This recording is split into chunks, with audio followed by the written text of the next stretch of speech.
그날 밤 사랑하는 엄마 김다정과 할머니 조옥래의 목숨을 앗아간 짓이겨진 트럭의 운전석 구석에서 발견된 낡은 대포폰은 죽은 자의 비명 대신 그날의 참혹한 진실을 소름 끼치도록 생생하게 토해내고 있었습니다. 장례식장의 국화향기가 채 가시기도 전이었는데요. 이 지역의 세상은 이미 회색빛 잿더미로 변해 있었습니다.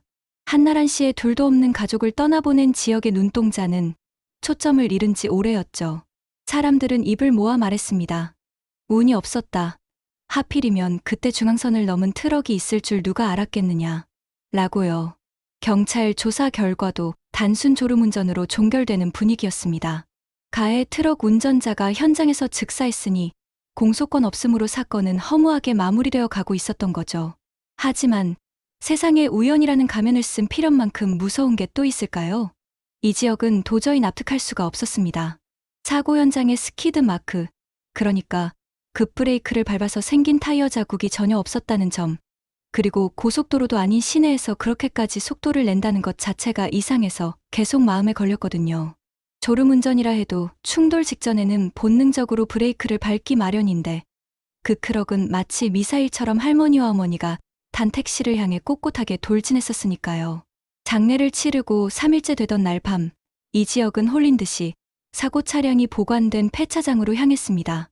으스러진 택시 옆에 흉물스럽게 방치된 가해 차량, 그 낡은 트럭을 보는 순간 이 지역의 가슴 속에서는 슬픔 대신 뜨거운 분노가 치솟아 올랐는데요. 그는 쇠 지렛대로 찌그러진 트럭 문을 억지로 뜯어내고 운전석을 뒤지기 시작했습니다. 무언가 아주 작은 단서라도 찾아내야만 이 지옥 같은 고통의 이유를 알 수 있을 것만 같았거든요. 뭐라도 하나 나와라. 먼지와 피 비린내가 진동하는 운전석 매트 아래 흙투성이가 된 구형 폴더폰 하나가 덩그러니 놓여 있었습니다. 경찰도 미처 발견하지 못하고 지나친 운전석 시트 깊숙한 틈새에 끼어 있던 대포폰이었죠. 전원이 꺼진 줄 알았던 폰은 놀랍게도 액정이 깨진 채 간신히 숨이 붙어 있었습니다.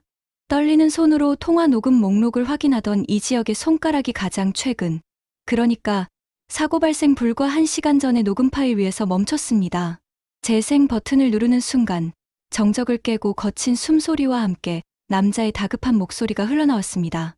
고성희 씨, 당신 정말 이럴 거야? 내가 당신 과거, 그 꽃뱀 시절부터 구린 거 다 닦아줬는데 감히 나를 이따위로 대해. 경찰이 내 턱 밑까지 쫓아왔다고. 약속한 돈, 당장 입금 안 하면 당신이 과거부터 박진석 회장 마누라 행세하면서 한 짓까지 싹 다 불어버릴 거야. 지지직거리는 잡음 섞인 그 목소리는 분명 죽은 트럭 운전자의 것이었습니다. 이 지역은 자신의 귀를 의심했습니다. 방금 그 이름, 고성희. 그 이름은 이 지역에게 너무나도 익숙하고 또 끔찍하게 얽혀있는 이름이었습니다. 바로 자신이 목숨보다 사랑하는 여자, 지은호의 생모이자 자신의 간을 떼어준 남동생 한우진의 엄마, 그리고 박진석의 사모님으로 우아한 척 행세하는 그 여자였으니까요. 이 지역의 심장이 쿵 하고 내려앉는 것 같았습니다. 녹음은 거기서 끝나지 않았습니다.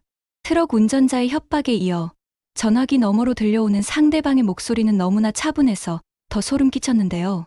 낮게 깔린 목소리였지만 그 특유의 억양과 말투는 고성희가 분명했습니다. 김 기사, 흥분하지 마. 돈은 준비돼 있어. 그러니 지금 당신 뒤를 쫓는 경찰차 따돌리고 내가 말한 장소로 와. 오는 길에 사고가 나든 뭐라든 시선만 끌어주면 당신 가족들 평생 먹고 살 돈 챙겨줄 테니까. 죽기 살기로 도망쳐. 잡히면 당신만 죽는 게 아니라 당신 딸도 무사하지 못할 테니까. 고성희의 마지막 목소리까지 들은 이 지역은 그 자리에 주저앉고 말았습니다. 다리에 힘이 풀려 서 있을 수가 없었거든요. 중앙선을 침범해 어머니와 할머니를 죽인 그 트럭은 졸음운전을 한 게 아니라 고성희의 협박과 사주를 받고 경찰을 피해 도주하던 중이었던 겁니다. 고성희는 자신의 추악한 과거를 알고 있는 옛 공범인 운전자를 입막음하기 위해 그를 극단적인 상황으로 몰아넣었고 그 과정에서 아무 죄 없는 이 지역의 가족이 희생양이 된 것이죠. 밤하늘에서는 마치 이 지역의 심정을 대변하듯 차가운 빗줄기가 쏟아지기 시작했습니다. 빗물에 젖은 채 휴대폰을 꽉 쥐고 있는 이 지역의 손등 위로 핏줄이 터질 듯 솟아올랐는데요. 그는 짐승 같은 울음을 토해내며 빗속에서 오열했습니다. 어머니가 끓여주겠다던 죽, 할머니가 선물 받은 새 옷을 입고 기뻐하시던 모습이 주마등처럼 스쳐 지나갔습니다. 그리고 그 행복을 앗아간 원흉이 다름 아닌 자신이 평생을 약속하고 싶어하는 여자, 지은호를 낳은 엄마라는 사실이 그를 미치게 만들었습니다. 이지혁은 짐승 같은 울음을 토해내며 핸들을 내리쳤습니다. 하늘이 무너진다는 게 이런 기분일까요? 아니, 차라리 하늘이 무너져서 자신도 깔려 죽었으면 좋겠다는 생각이 들 정도였습니다. 내가 사랑하는 여자의 엄마가 내 어머니를 죽인 살인자라니. 로미오와 줄리엣의 비극조차 이보다 잔인할 수는 없었습니다. 이지혁의 눈에서 흐르는 것이 빗물인지 눈물인지 분간할 수 없었습니다.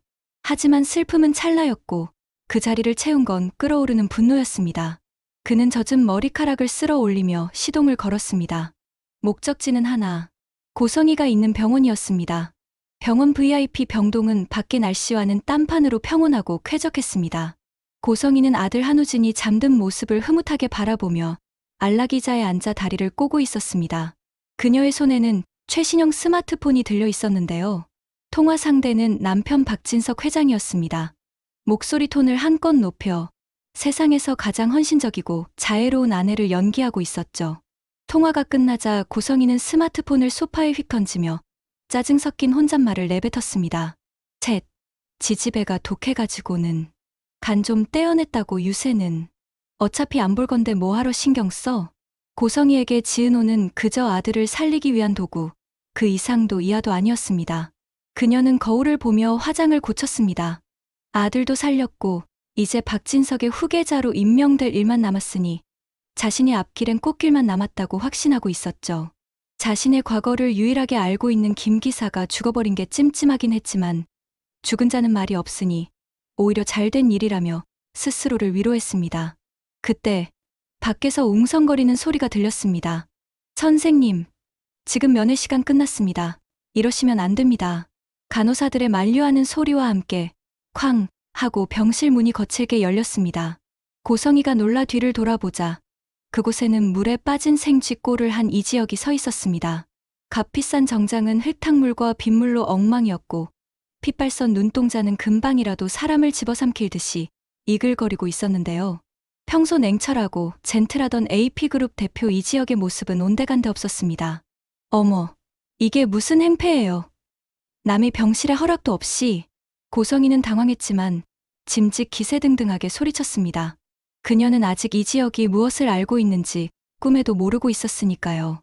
이지혁은 대꾸 한마디 없이 성큼성큼 다가왔습니다. 그의 신발에서 흘러나온 빗물이 병실 바닥을 더럽혔습니다. 이지혁은 고성이의 코앞까지 다가와 주머니에서 낡은 폴더폰을 꺼내 들어 보였습니다. 순간 고성이의 동공이 지진이라도 난 듯 격렬하게 흔들렸습니다. 이거 알아보시겠습니까? 이지혁의 목소리는 낮았지만 지옥 밑바닥에서 긁어 올린 듯한 살기를 품고 있었습니다. 뭔데요 그게? 더러운 거 치워요. 고성이가 뒷걸음질 치며 폰을 치려 했지만 이지혁은 피하지 않고 그녀를 벽으로 몰아붙였습니다. 김춘식, 당신이 김 기사라고 부르던 그 사람 폰인데 모르겠어요. 내 어머니와 할머니를 돌아가시게 만든 그 트럭 운전석에서 찾았습니다.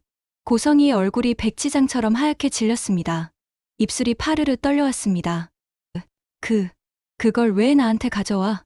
나랑 무슨 상관이라고. 상관이 없어. 이 안에 당신 목소리가 아주 생생하게 들어있는데도. 이지혁은 재생 버튼을 누를 듯 손가락을 올려놓고 고성이의 눈을 똑바로 응시했습니다. 경찰을 따돌려라. 사고를 내서라도 막아라. 당신이 그렇게 지시했더군요. 내 어머니가 탄 택시가 당신이 보낸 트럭에 깔려 뭉개지는 동안 당신은 어디서 웃고 있었습니까? 네. 아니야. 난 그런 적 없어. 그거 조작이야. 요즘 세상에 딥페이크니 뭐니 얼마나 많은데 날 모함하려고. 고성이는 악을 쓰며 발악했습니다. 여기서 인정하면 끝장이라는 생각에 공포심을 분노로 덮어씌우며 소리를 질렀죠. 증거? 웃기지 마. 죽은 사람 폰 하나 주워와서 어디서 협박질이야? 당장 나가. 안 나가면 경비 부를 거야. 그녀의 뻔뻔함에 이지혁은 헛웃음을 흘렸습니다. 슬픔을 넘어선 허탈함, 그리고 인간에 대한 혐오감이 밀려왔습니다. 부르세요. 경비 말고 경찰을 부르시죠. 내가 이 녹음 파일 세상에 터뜨리는 순간 당신이 쌓아 올린 그 가짜 인생이 어떻게 무너지는지 똑똑히 보여줄 테니까. 이 미친놈이. 고성이가 이성을 잃고 이 지역의 멱살을 잡으려던 찰나였습니다. 선배. 복도 쪽에서 들려온 가냘픈 목소리에 팽팽하던 긴장의 끈이 뚝 끊어지는 듯했습니다. 이지혁과 고성이가 동시에 고개를 돌렸습니다. 열린 병실 문 앞에 환자복 위에 카디건 하나를 걸친 지은호가 서 있었습니다. 비를 맞았는지 머리카락은 살짝 젖어 있었고 얼굴은 핏기 하나 없이 창백했습니다. 그녀는 한우진을 보러 왔다가 복도 끝까지 울려 퍼지는 엄마의 고함 소리와 이지혁의 목소리를 듣고 홀린 듯 다가온 것이었습니다. 그리고 들어버렸습니다. 트럭, 사주, 내 어머니가 돌아가신 녹음 파일이라는 단어들을요. 은호야. 이지혁의 눈빛이 심하게 흔들렸습니다. 지금 이 순간 세상에서 가장 보여주고 싶지 않은 모습을, 가장 잔인한 진실을 사랑하는 여자에게 들켜버린 것입니다. 그는 폰을 쥔 손을 등 뒤로 감추려 했습니다. 하지만 고성이는 달랐습니다. 그녀는 위기 상황에서 본능적으로 딸을 방패막이로 삼으려 했습니다. 고성이는 헝클어진 머리를 대충 정리하며 지은호에게 달려가 팔을 붙잡았습니다. 은호야, 잘 왔다. 너 이리 좀 와봐. 얘가 미쳤나봐. 너 수술해주고 누워있는 동생 앞에서 엄마를 살인자라고 몰아세우고 있어. 세상에 이런 폐륜이 어디 있니? 고성이는 적반하장으로 눈물까지 글썽이며 지은호에게 매달렸습니다. 딸이 자신의 편을 들어줄 거라 믿어서가 아니라 상황을 흙탕물로 만들어 빠져나갈 구멍을 찾으려는 수작이었죠. 하지만 지은호의 시선은 엄마가 아닌 이지혁에게 고정되어 있었습니다. 슬픔과 공포, 그리고 믿고 싶지 않은 현실을 부정하려는 애절함이 담긴 눈빛이었습니다. 지은호는 엄마의 손을 뿌리치고 젖은 신발을 끌며 이지혁에게 한 걸음씩 다가갔습니다. 수술 부위의 통증 따위는 느껴지지도 않았습니다. 선배, 말해줘요. 지은호의 목소리가 가늘게 떨렸습니다. 방금 뭐라고 했어요? 저 사람이 선배 어머니랑 할머니를 어떻게 했다고요? 이지혁은 차마 대답할 수가 없었습니다. 그녀의 맑은 눈을 보자 목이 메어 말이 나오지 않았습니다. 사실대로 말하면 그녀가 무너질 것이고 거짓말을 하면 돌아가신 어머니에게 죄를 짓는 것이었습니다. 침묵이 흐르는 사이 고성이가 다시 끼어들었습니다. 아니라니까. 오해야. 이 사람이 뭔가 착각해서. 아악, 시끄러. 지은호가 악을 썼습니다. 병실이 쩌렁쩌렁 울릴 정도의 비명에 고성이는 입을 다물고 멍하니 딸을 쳐다봤습니다. 지은호는 다시 이지혁을 바라보았습니다. 그녀의 눈에서 굵은 눈물방울이 툭툭 떨어졌습니다. 지혁씨, 제발.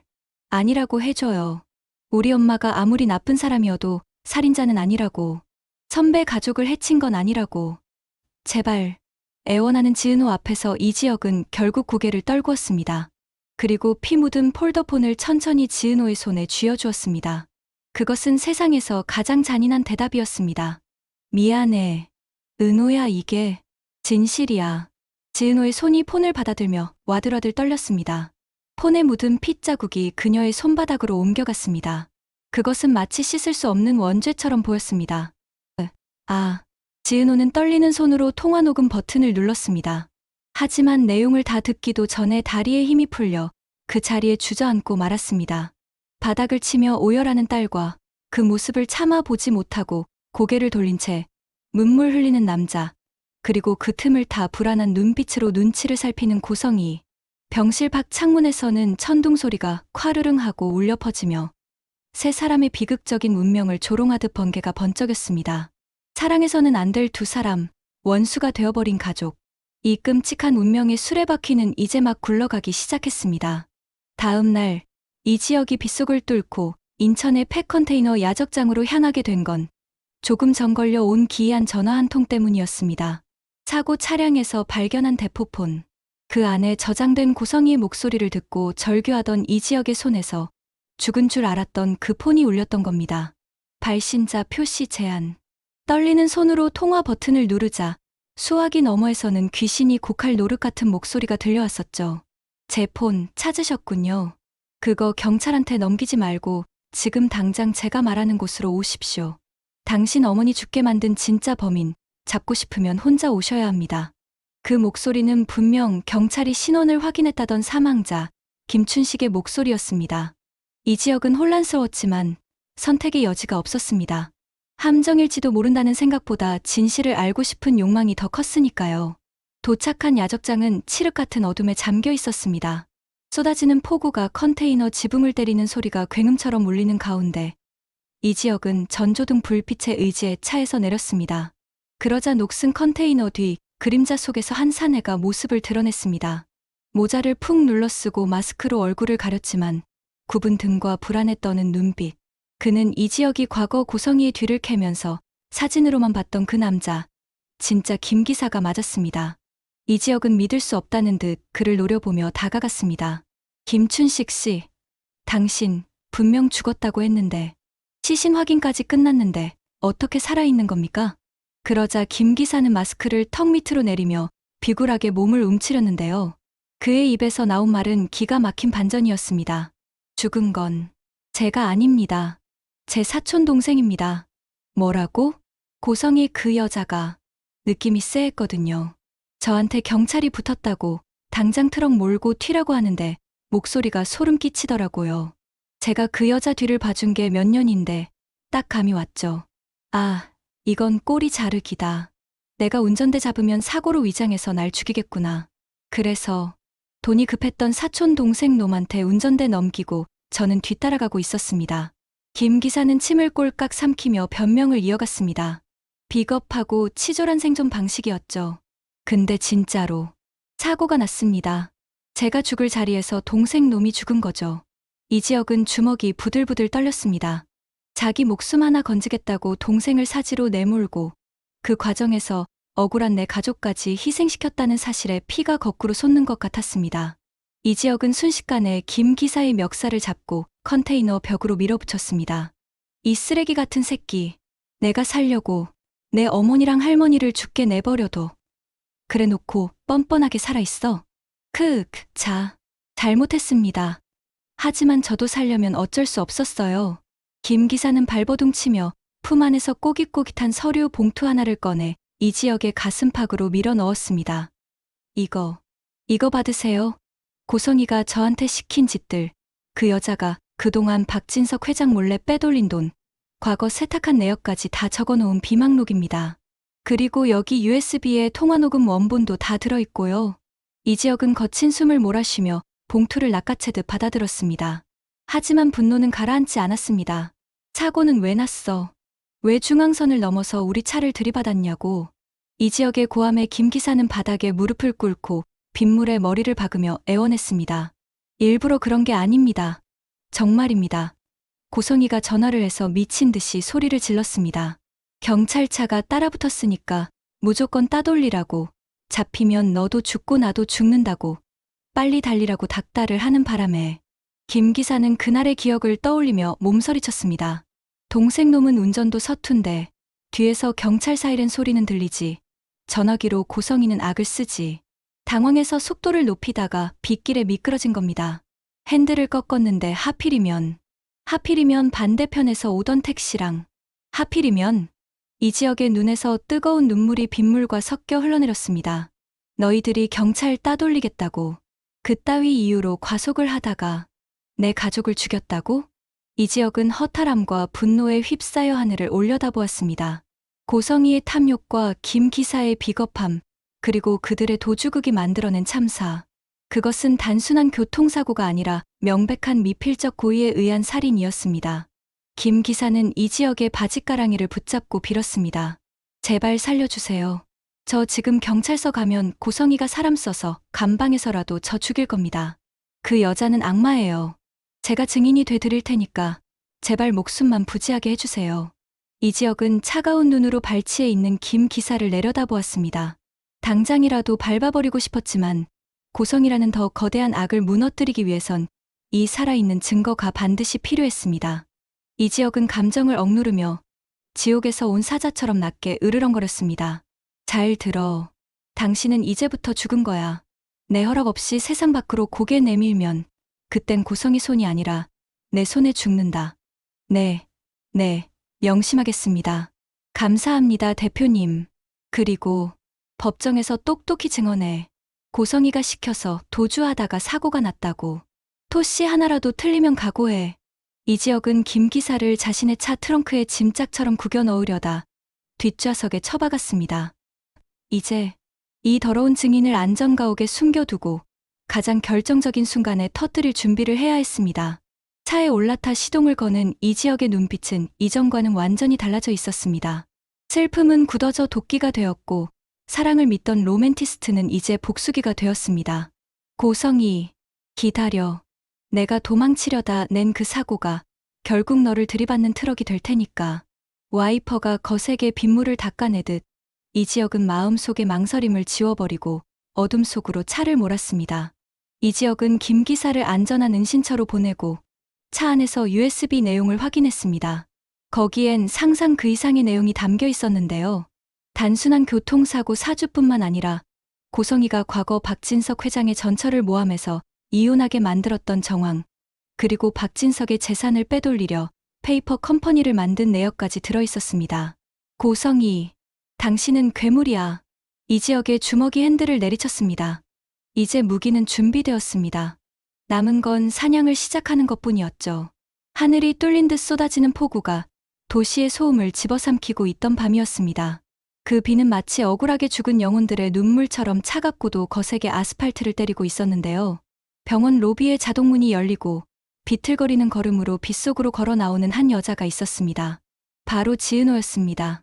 금방이라도 쓰러질 듯 위태로운 그녀의 뒤를 흠뻑 젖은 이지혁이 쫓아나와 앞을 가로막았습니다. 은호야, 어디 가? 비 맞으면 안 돼. 이지혁의 고함 소리가 빗소리에 묻혀 희미하게 들렸지만 지은호는 들리지 않는 사람처럼 멍하니 허공만 응시하고 있었습니다.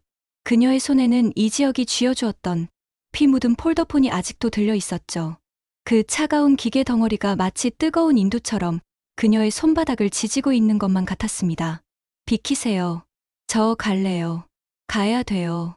지은호의 목소리는 파르르 떨리고 있었습니다. 이지혁은 그녀의 어깨를 꽉 잡았습니다. 어딜 간다는 거야? 지금 이 상태로 집에 어떻게 가? 내가 데려다 줄게. 타. 하지만 지은호는 감전된 사람처럼 이지혁의 손을 거칠게 뿌리쳤습니다. 그리고 빗물에 젖어 엉망이 된 얼굴을 들어 이지혁을 똑바로 바라보았는데요. 그 눈빛은 너무나 처절해서 이지혁의 가슴이 덜컥 내려앉을 정도였습니다. 어떻게 선배 차를 타요? 우리 엄마가. 아니 그 여자가 선배 어머니를 죽였다면서요.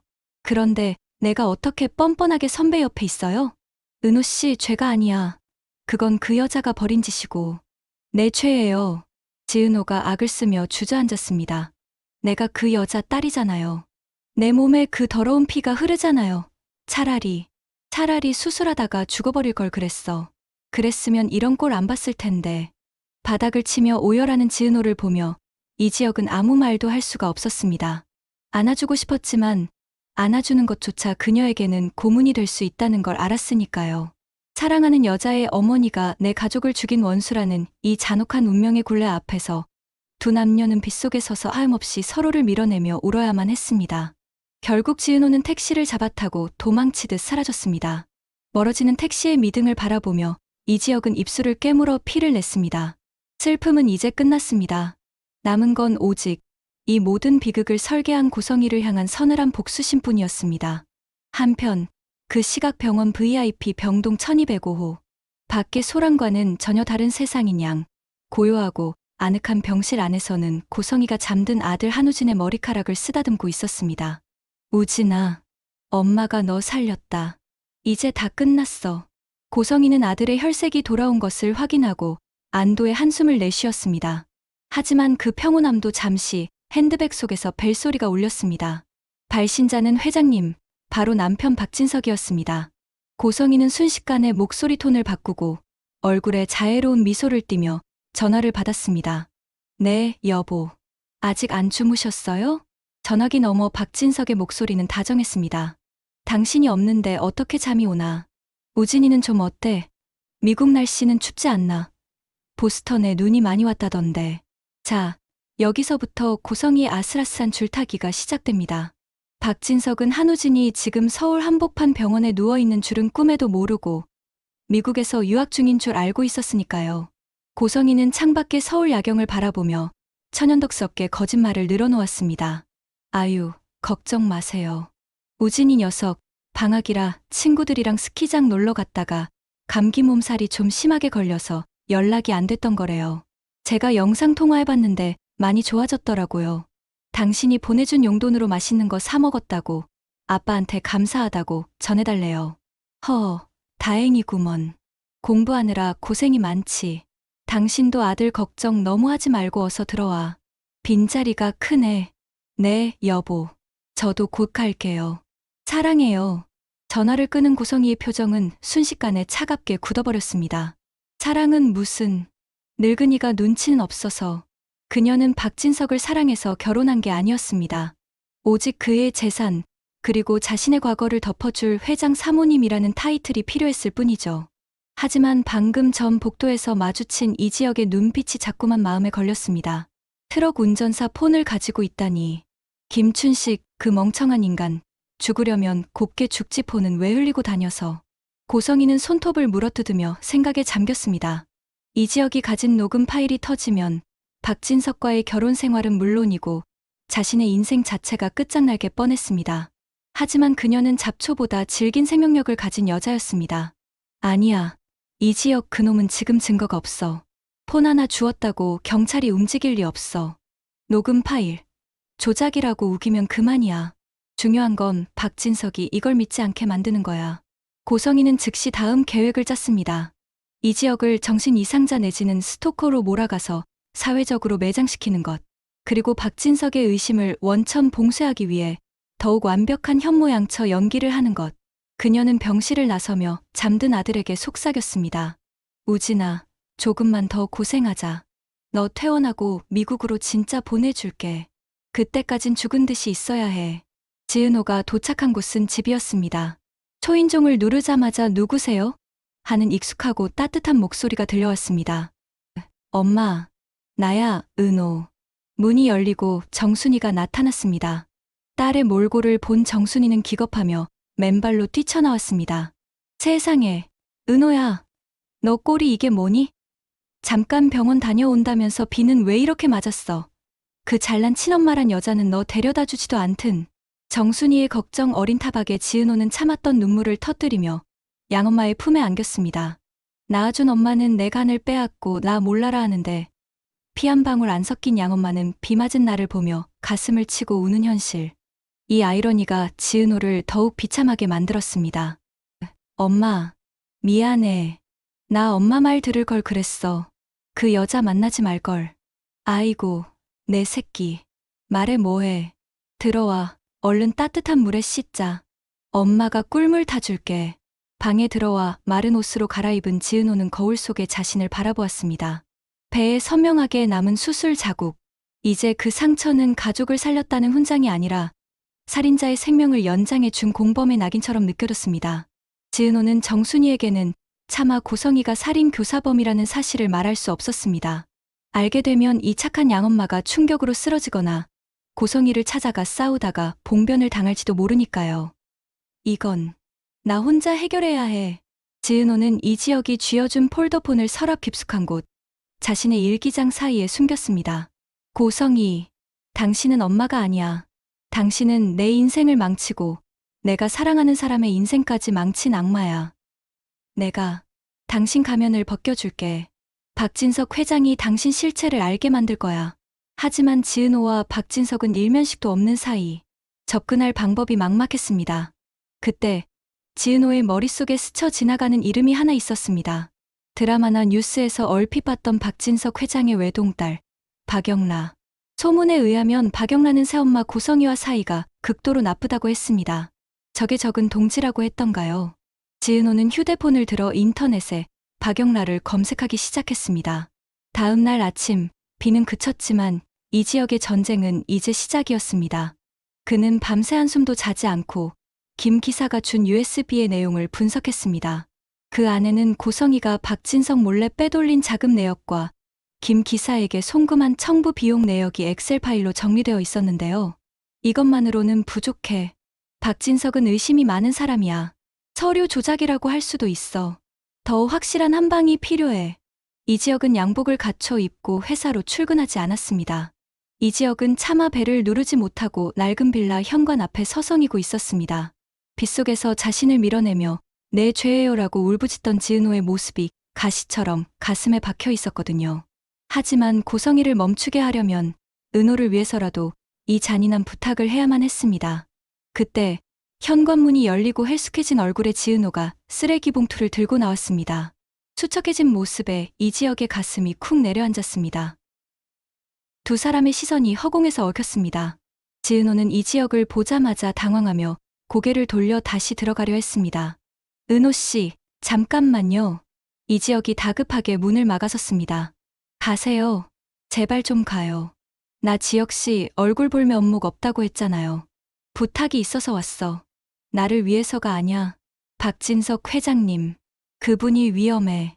지은호의 손에 힘이 풀렸습니다. 그게 무슨 소리예요? 이 지역은 지은호를 근처 벤치에 앉히고 자초지종을 설명했습니다. 고성이가 박진석에게 농약을 먹이려 했다는 것, 그리고 영라와 함께 그 증거를 잡으려 한다는 것을요. 지은호는 입술을 꽉 깨물었습니다. 엄마라는 사람의 바닥은 대체 어디까지인가? 그래서 제가 뭘 하면 되죠? 우진 군이 한국에서 수술받았다는 증거가 필요해요. 박 회장님은 우진 군이 미국에 있는 줄 알거든요. 그 거짓말을 깨뜨려야 고성이가 무너집니다. 지은호는 잠시 망설이다가 주머니에서 휴대폰을 꺼냈습니다. 있어요. 수술 들어가기 직전에 우진이가 무섭다고 은호랑 사진 찍고 싶다고 해서 찍은 게 있어요. 지은호가 보여준 사진 속에는 환자복을 입은 남매가 희미하게 웃고 있었습니다. 뒤 배경에는 서울 청와대학 병원 로고가 선명하게 박힌 베개가 보였고요. 이보다 더 확실한 증거는 없었죠. 고마워요. 이걸로 끝낼 수 있을 겁니다. 이 지역이 사진을 전송받고 일어서려는데 지은호가 그의 옷자락을 잡았습니다. 지역 씨, 엄마가 잡히면 그땐 정말 우리 끝인 거죠? 살인자의 딸과 피해자의 아들, 더 이상 볼 수 없는 거죠? 이 지역은 그녀의 젖은 눈동자를 보며 가슴이 미어지는 것 같았습니다. 차마 아니다라고 말할 수 없는 현실이 원망스러웠습니다. 일단 이 일부터 끝내요. 그 다음은 그때 생각해요. 우리. 그는 비겁한 대답을 남기고 돌아설 수밖에 없었습니다. 등 뒤에서 느껴지는 지은호의 시선을 애써 외면하면서요. 폭풍전야의 저녁 식탁. 고성이는 여느 때처럼 현모양처의 가면을 쓰고 박진석의 국그릇에 숟가락을 놓아주고 있었습니다. 여보, 오늘 국이 참 시원하게 됐어요. 많이 드세요. 당신 덕분에 내가 입맛이 도네. 고마워. 박진석이 흐뭇하게 웃으며 국을 뜨려는데 맞은편에 앉은 박영라가 젓가락으로 반찬을 뒤적이며 툭 한마디를 던졌습니다. 아빠, 나 오늘 병원 갔다가 재밌는 거 봤다? 병원. 어디 아프냐? 아니, 친구 병문안 갔는데 청와대학병원 로비에서 말이야. 우진 오빠 봤어. 쨍그랑. 고성이의 손에서 숟가락이 떨어져 접시에 부딪혔습니다. 날카로운 파열음이 식탁의 평화를 깼습니다.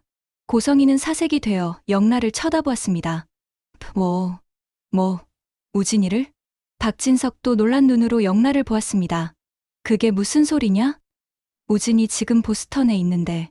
그러게 말이야. 나도 잘못 봤나 했는데 너무 똑같이 생겼더라고. 환자복 입고 휠체어 타고 가던데. 심지어 옆에 간호사들이 한우즘 환자님, 수술 경과 좋으시네요 하는 거 내가 똑똑히 들었는데. 영라의 연기는 소름 끼칠 정도로 자연스러웠습니다. 이미 사실을 알고 있기에 나오는 여유였죠. 고성이의 동공은 지진난 듯 흔들렸습니다. 아니야. 영라 내가 잘못 봤겠지. 우진이가 한국에 왜 있어? 걔 지금 기말고사 기간이라 도서관에 박혀있다고 했는데 내가 어젯밤에도 통화했어. 고성이는 목소리를 높이며 과잉 반응을 보였습니다. 바발이 튈 정도로 흥분한 모습에 박진석의 표정이 굳어졌습니다. 그는 의심이 많은 사람이었거든요. 여보, 진정해. 영라가 잘못 봤겠지. 근데 당신 왜 그렇게 과민 반응을 해? 아니, 애가 억울한 소리를 하니까 그렇죠. 멀쩡히 유학 간 애를 환자 취급하니까. 고성이는 식은땀을 뻘뻘 흘리며 물을 들이켰습니다. 머릿속이 하얗게 변했습니다. 영라가 봤나? 정말 봤나? 수술한 거 들키면 유학비 횡령한 거 다 들통나는데. 하지만 영라의 공격은 여기가 끝이 아니었습니다. 진짜 폭탄은 이제부터였죠. 아, 맞다. 그리고 아빠, 뉴스 봤어? 요새 강남 사모님들 사이에서 남편 몰래 농약 먹여서 죽이는 게 유행이라더라? 약? 네. 그라목손인가 뭔가 냄새도 안 나고 조금씩 중독되면 심장마비처럼 죽는다나 봐요. 경찰이 이번에 대대적으로 수사 시작했대요. 혹시 우리 집엔 그런 거 없겠지? 영라가 고성이를 빤히 쳐다보며 생글생글 웃었습니다. 고성이는 숨이 턱 막히는 것 같았습니다. 우진이 얘기에 농약 얘기까지. 이건 우연이 아니었습니다. 영라가 그날 밤 자신이 쌍화차에 농약을 타던 걸 봤을지도 모른다는 공포가 엄습했습니다. 안 돼. 걸리면 끝장이야. 우진이도, 농약도. 고성이는 속이 답답해서 견딜 수가 없었습니다. 저, 체했나 봐요. 먼저 일어날게요. 도망치듯 안방으로 들어온 고성이는 문을 걸어 잠그고 가쁜 숨을 몰아쉬었습니다. 심장이 터질 것 같았습니다. 이걸 치워야 해. 영라 저 계집애가 눈치챈 게 분명해. 경찰이 들이닥치면 끝이야. 오늘 밤 당장 갖다 버려야 해. 그녀는 떨리는 손으로 화장대 서랍 깊숙한 곳, 스카프 뭉치 속에 숨겨둔 파란색 유리병을 꺼냈습니다. 해골 마크가 그려진 그라목손. 바로 그때 핸드폰이 울렸습니다.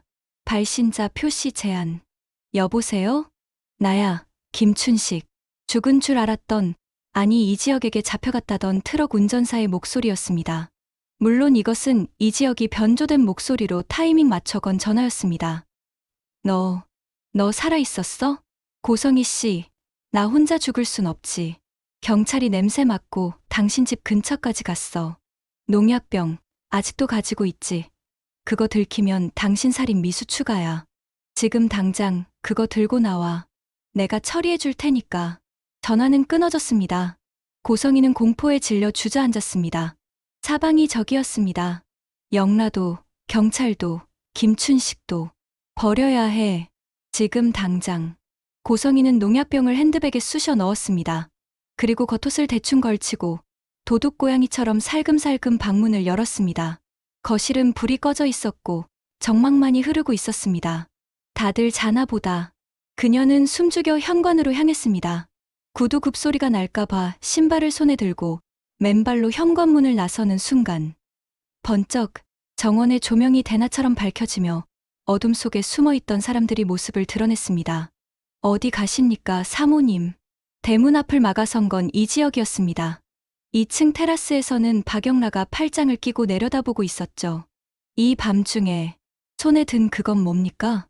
이지혁이 고성희의 핸드백을 가리켰습니다.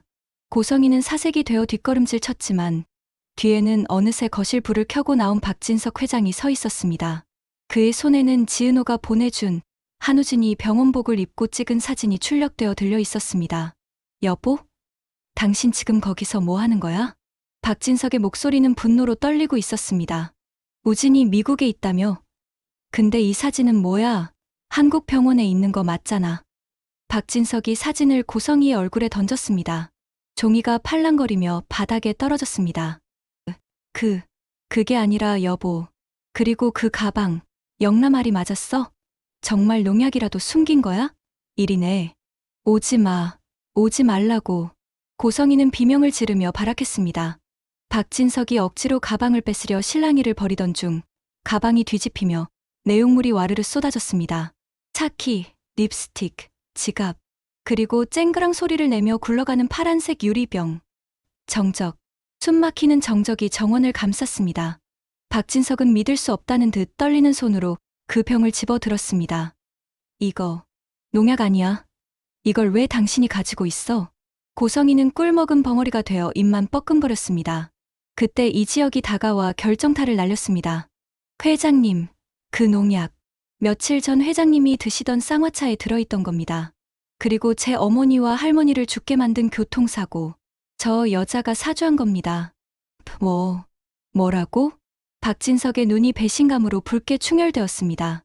그는 천천히 고개를 들어 세상에서 가장 착한 아내인 척했던 여자의 진짜 얼굴을 마주 보았습니다. 당신, 대체 정체가 뭐야?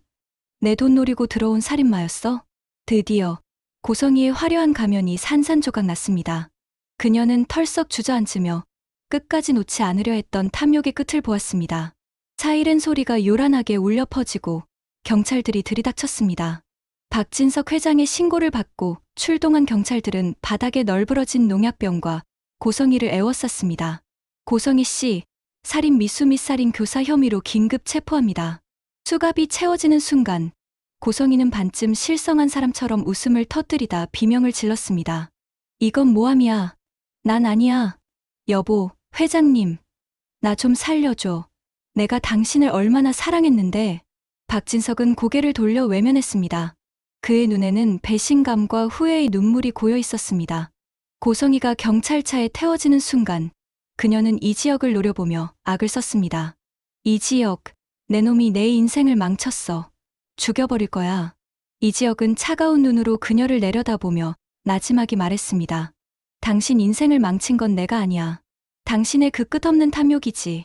경찰차가 멀어지고 정원에는 무거운 침묵만이 남았습니다. 박영란은 털썩 주저앉은 아버지를 부축했고 이지혁은 어둠 속을 응시했습니다. 복수는 끝났지만 상처는 아물지 않은 채였습니다. 죄수복을 입은 고성희 앞에 앉은 건 아들 한우진이었습니다. 휠체어를 타고 온 우진의 얼굴은 수척했습니다. 엄마가 나가면 다 해결할 거야. 조금만 기다려. 고성희는 여전히 상황 파악을 못하고 있었습니다.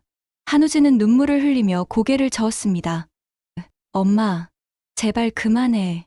나 끝났어요. 엄마가 사람들한테 무슨 짓 했는지. 그게 다 널 위해서였어. 널 살리고 너 보란듯이 잘 살게 해주려고. 날 위해서 살인자가 됐다고? 그게 어떻게 날 위한 거야. 난 엄마 때문에 평생 죄인으로 살아야 해. 내 몸에 있는 이 간. 은호한테 미안해서 숨도 못 쉬겠다고. 우진은 오열하며 면회실을 나갔습니다. 닫히는 문을 보며 고성희는 처음으로 절망적인 표정을 지으며 무너져 내렸습니다. 그녀의 세상이었던 아들마저 등을 돌린 순간 그녀의 형벌은 완성되었습니다. 바람이 차가워진 강변 벤치에 이지혁과 지은호가 나란히 앉아 있었습니다. 두 사람 사이에는 좁혀지지 않는 거리가 있었습니다. 어머니랑 할머니 일, 정말 미안해요. 평생 속죄하며 살게요.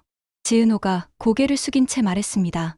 이지혁은 씁쓸하게 웃으며 고개를 저었습니다. 은호 씨, 죄가 아니라고 했잖아요. 우린 그저 운명이 짓궂었을 뿐이에요. 그래도 선배 얼굴을 보면 자꾸 떠오를 거예요. 우리 엄마가 당신 가족을 죽였다는 사실이. 지혁 씨도 나를 볼 때마다 그 끔찍한 기억이 나겠죠. 부정할 수 없는 현실이었습니다. 사랑하지만 함께 있으면 서로의 상처를 후벼 파게 되는 관계. 이지혁은 지은호의 손을 잡고 싶었지만 주먹을 꽉 쥐고 참았습니다. 우리 시간을 좀 가져요. 아픔이 무뎌지고 이 지독한 악연의 끈이 희미해질 때까지 각자의 삶을 열심히 살아요. 네, 그럴게요. 건강해요, 지혁 씨. 지은호는 눈물을 삼키며 일어섰습니다. 두 사람은 작별 인사를 하지 않았습니다. 언젠가 다시 만날 날을 기약하는 침묵만이 흘렀습니다. 멀어지는 지은호의 뒷모습을 보며 이지혁은 마음속으로 빌었습니다. 부디 그녀가 행복해지기를. 1년 후 시간은 정직하게 흘러 계절이 바뀌었습니다.